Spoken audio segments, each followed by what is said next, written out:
درود پاک کب کب کہاں کہاں اور کیسے کیسے کام آتا ہے۔ ایک بہت ہی خوبصورت واقعہ، بڑا ایمان افروز واقعہ ہے جو میں آپ کے سامنے پیش کرتا ہوں۔ ایک دوست نے اپنے ایک دوسرے دوست کو قرض دیا، اور جب اس نے قرض دیا تو وہ قرض ایک بڑی اماؤنٹ تھی، 3000 دینار۔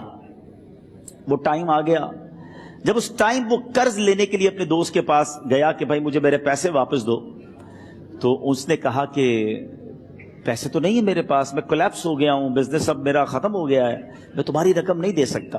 اس نے ایک اور ٹائم دے دیا اسے کہ ٹھیک ہے اب اتنے دنوں کے بعد میں دے دوں گا۔ وہ ٹائم بھی گزر گیا، اور جب وہ ٹائم بھی گزر گیا تو اس کے بعد اس دوست نے کہا کہ اب تو پیسے دے دو بھائی، میرا ٹائم پورا ہو گیا ہے۔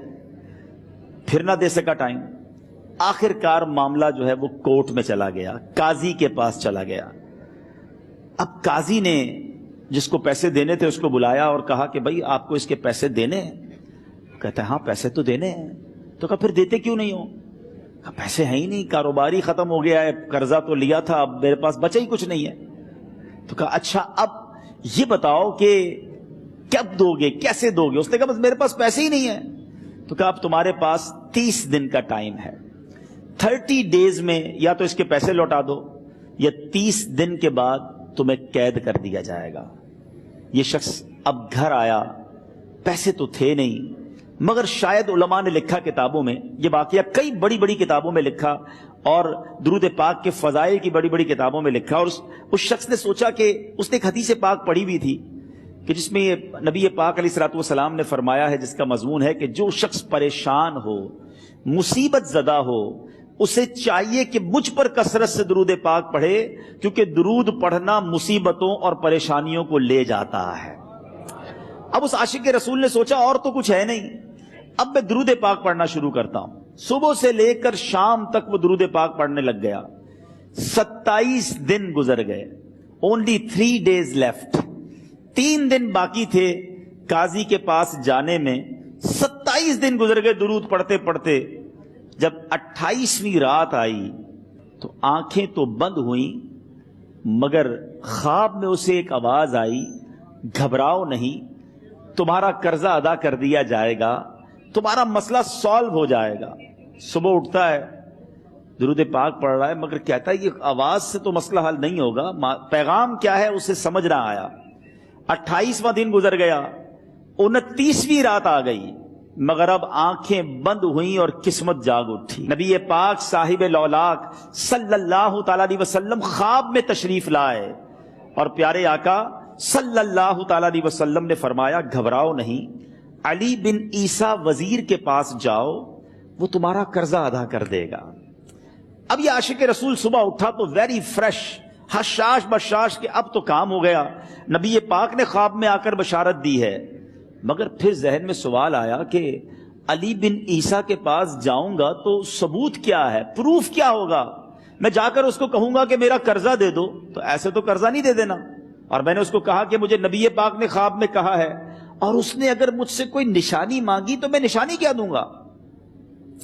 آخری دن تھا، 29واں دن تھا، وہ بھی درود پڑھتے پڑھتے گزر گیا۔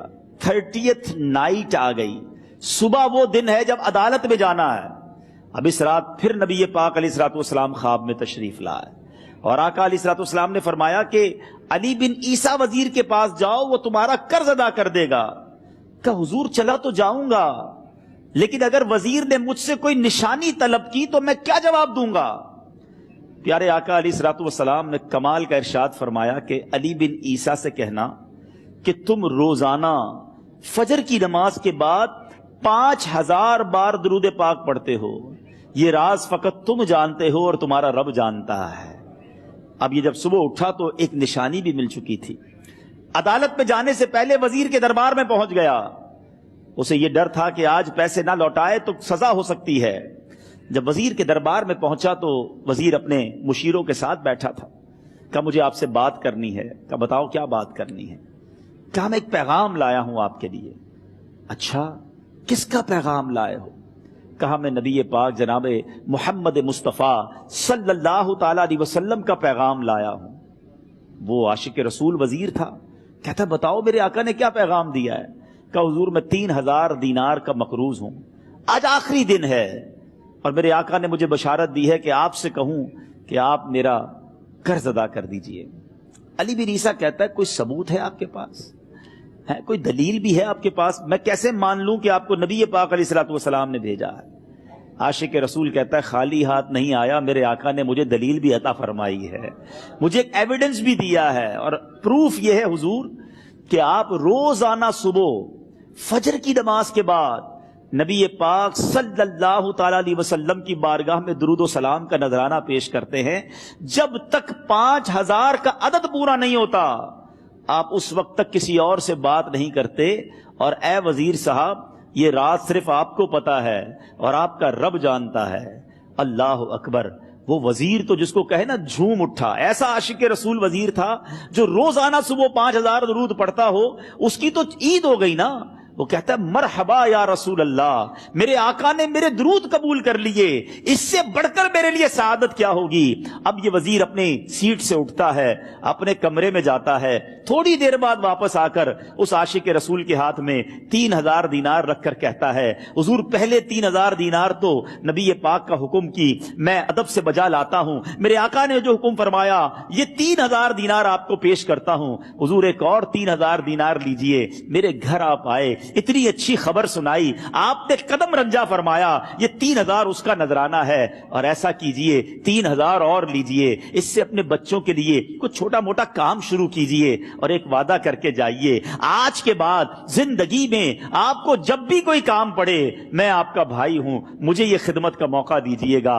اللہ اکبر! وہ مقروض جو ایک رات پہلے 3000 دینار کا مقروض تھا، ہو سکتا ہے اس کے بیک آف مائنڈ یہ بھی چل رہا ہو کہ اب شاید کل میں نے جیل میں جا کر عدالت میں جا کر گرفتاری دے کر جیل میں جانا ہے، مگر اب 9000 دینار ہاتھ میں ہیں۔ عاشق رسول جھومتا ہوا نبی پاک کی یاد میں گھومتا ہوا اب عدالت میں پہنچا۔ عدالت میں everybody expecting over there کہ آج اس نے آنا ہے اور آ کر کہنا یہی ہے کہ پیسے تو نہیں ہیں، گرفتار کر لو، مگر جا کر اس عاشق رسول نے 3000 دینار جج صاحب کے ہاتھ میں رکھ دیے۔ قاضی کہتا ہے پہلے تو یہ بتاؤ پیسے آئے کدھر سے؟ تم تو کہتے تھے غریب ہوں، تم تو کہتے تھے کاروبار نہیں ہے، ایک مہینے میں اتنی بڑی رقم کا انتظام کیسے ہو گیا؟ سبحان اللہ! اس عاشق رسول نے گویا زبان حال سے یہ کہا ہوگا کہ یہ تو کرم ہے ان کا، ورنہ مجھ میں تو ایسی بات نہیں، اتنا دیا سرکار نے مجھ کو، اتنی میری اوقات نہیں۔ اس نے وہ پورا واقعہ بھری عدالت میں سنا دیا۔ اللہ اکبر! میرے پیارے اسلامی بھائیوں ذرا سوچو پہلے زمانے میں کیسے عاشقان رسول ہوا کرتے تھے، وہ جج وہ قاضی بھی کیسا سرکار علیہ الصلوۃ والسلام کا عاشق تھا۔ اپنی سیٹ سے اٹھتا ہے، بھرے دربار میں بھری عدالت میں وہ اپنے چیمبر میں اپنے کمرے میں جاتا ہے، اور تھوڑی دیر بعد واپس آ کر اس کے ہاتھ میں بھی 3000 دینار ہیں، اور وہ 3000 دینار جو ہے وہ اس عاشق رسول کے ہاتھ میں رکھتا ہے کہ سارا ثواب علی بن عیسیٰ کیسے لے جائے، میں بھی تو نبی پاک کا غلام ہوں، میں تمہارا قرضہ میں ادا کرتا ہوں۔ اچھا، اب ایک اور عجیب سینیریو یہ بن گیا کہ جس نے کیس کیا تھا، جس نے دعویٰ کیا تھا، وہ بھی یہ سارا منظر دیکھ رہا تھا۔ کہتا ہے جج صاحب ذرا رکیے، میں بھی اپنے آقا کا امتی ہوں، اور ایک کام کیجئے قلم کاغذ منگوائیے، اس عاشق رسول کا قرضہ ہی میں معاف کر دیتا ہوں۔ اچھا، اب عاشق رسول نے وہ واپس 3000 دینار جو جج صاحب نے دیے تھے وہ واپس جج صاحب کو دیے کہ حضور یہ پیسے آپ ہی رکھ لیں، قرضہ ہی معاف ہو گیا، اب آپ کے پیسے کا میں نے کیا کرنا ہے؟